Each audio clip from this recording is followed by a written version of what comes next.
As always, we would actually ship out some of these teams to the continent, and then at the end of the day, remain with only one. It has always been the practice over the years. I'm not surprised. I'm not even shocked that we don't have any other team apart from Rivers United, as earlier predicted.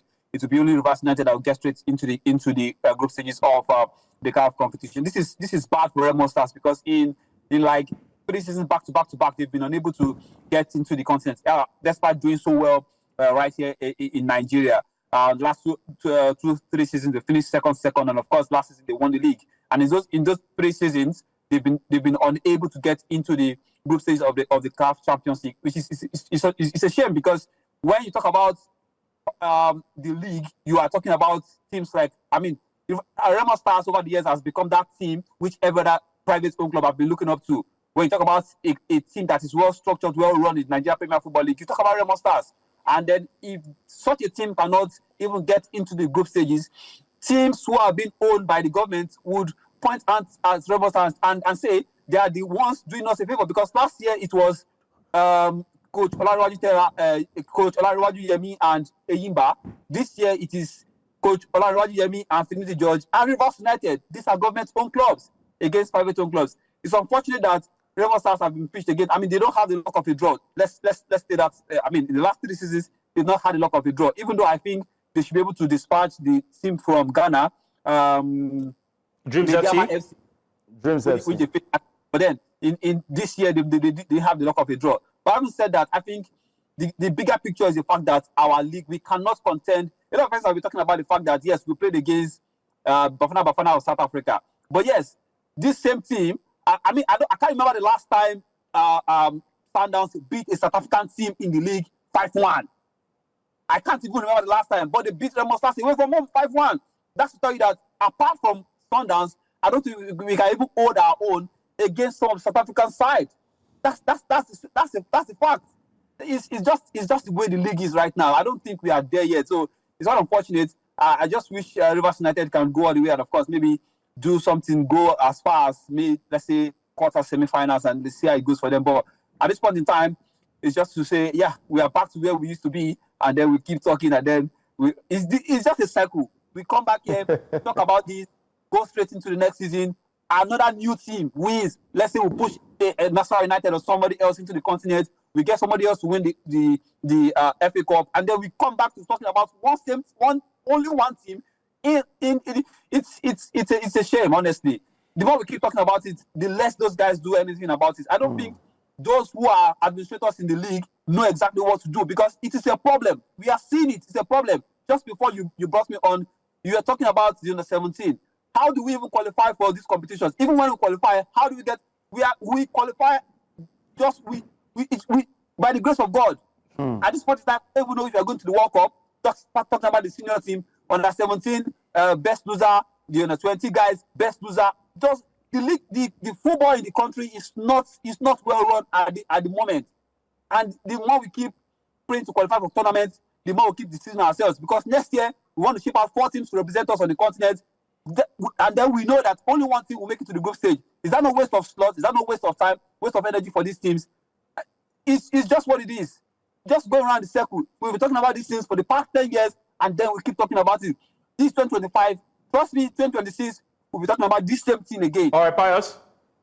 All right, I can feel your passion, and trust me, in 2016, 2017, I said the same thing. When we had our teams on the continent, it seems we're trying to patch a cracked wall, a wall that is cracked, but we're just trying to add the cement just to make sure it stays and continue. Now, many pundits, many Nigerian sports journalists have tried to offer solution, prefer solution. It seems a lot of things are not really working. Remo Stars have done it as far, have qualified for their 3rd consecutive group stage. And when you look at the time as far were created, you look at the time. Look at Pyramid FC of Egypt. Pyramid FC is not up to 20 years as a club, even less than maybe 10 to 15 years as a club. But you've been able to, do a lot of things. What can we realistically do? It seems it's not just about a problem that has to do with just our club side. Football as a whole in general. Our teams are no longer producing the very best of players. We're no longer seeing tactical awareness. It seems to just kick and follow in some of this side. What can we do to revive our football in Nigeria in terms of how we play and how we set up with what we've seen with Morocco, and what we've seen with, other countries in Africa, even South Africa, who we used to dispatch before, but now when we play against them, we struggle. Even the Super Eagles struggle to play against South Africa. To be honest with you, I think my answer to this question is quite simple. We don't see football as business in Nigeria. We see it as Janjo, CSR. Every governor wants to use a football club to run election. Every governor wants to use a football club to win election. Once they are paying players to play for a club, it is as though they've done something. So we don't see football as business. I was in London on Saturday to see Chelsea play against Sunderland, and then that was a lowly team, a team who just came from relegation against one of the title rivals, if I would use that word, for Chelsea. The stadium was packed full, and then you could tell that this is business. Like they understand what business is. I was also in Morocco about a few months ago. We was also seeing another league game, and the stadium was packed full. These guys know what business is. These guys know what it means to run football. They understand it. In Nigeria, we are not there. The owner of Remo Stars a few months ago had an interview where he was talking about the fact that some of his players cannot even contend against someone, and it's a fact. You can't tell me that a player who earns 700, 800,000, that's even the some of the highest paid players in Nigeria. Yeah. 700, 800, 1 million. You go and play against players who are earning in dollars. It is not. You can't even. It's the player. I said it the last time I was here. The prayer of every Nigerian player at this point in time, the local players, is that they want to get out of Nigeria. Country. Exactly. The public, they just go. So if you can't keep some of your best players, how then do you contend with players who have been playing for the past 4 or 5 years? It is not possible. All right. We just keep praying and hoping that these guys go to represent us. You are appearing Remo Stars and Mamelodi Sundowns, and then you are praying that Remo Stars will get the result. How can where do they want to get the result? Even if you bring 10 Daniel Ogunmodede together with those players he has at his disposal, they can never get the result against Mamelodi Sundowns. It is not a cause, it is a statement of fact. Football is business. If we are not seeing football as business, we are deceiving ourselves.